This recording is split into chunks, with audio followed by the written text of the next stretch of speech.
Super 8-এ নিজেদের প্রথম ম্যাচেই ফ্লাইং স্টার্ট পেল টিম ইন্ডিয়া। আফগানিস্তানকে 47 রানে হারিয়ে সেমির পথে এক ধাপে এগিয়ে গেল রোহিতরা। টস জিতে আগে ব্যাট করে সূর্যা কুমারের ক্যামিওতে 181 রানের পুঁজি পায় রোহিতরা। জবাবে জসপ্রীত বুমরার বোলিং আগুনে 134 রানেই থামে আফগান ইনিংস। সুপার 8 মিশনে আফগানদের বিপক্ষে টিম ইন্ডিয়ার ফার্স্ট অ্যাসাইনমেন্ট। শুরুতেই ফারুকের ব্রেক থ্রুতে প্যাভিলিয়নে ক্যাপ্টেন রোহিত।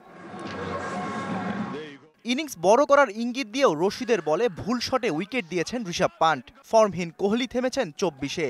এই লেগির বলেই লং অফে ক্যাচ দেন নাবির হাতে। 62 রানে 3 উইকেট হারানো ইন্ডিয়ার দৃশ্যপট পাল্টে দেন সূর্যা কুমার যাদব। একের পর এক বাউন্ডারিতে দিশেহারা করেন আফগান বোলারদের।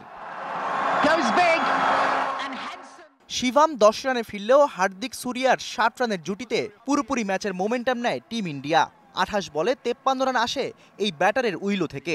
সাথে হার্দিকের 32 ও আকসার প্যাটেলের 6 বলে 12 রানে 181 রানের বড় পুঁজি পায় রোহিতরা।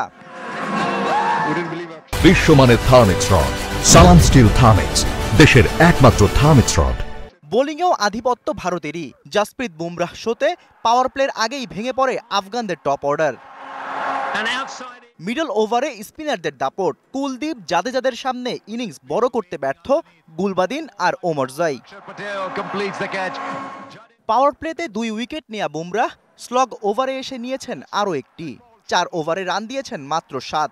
শেষ দিকে আর্শদীপ সিং আফগান লাইন আপ ধসিয়ে দিলে 47 রানের জয় নিয়ে মাঠ ছাড়ে টিম ইন্ডিয়া।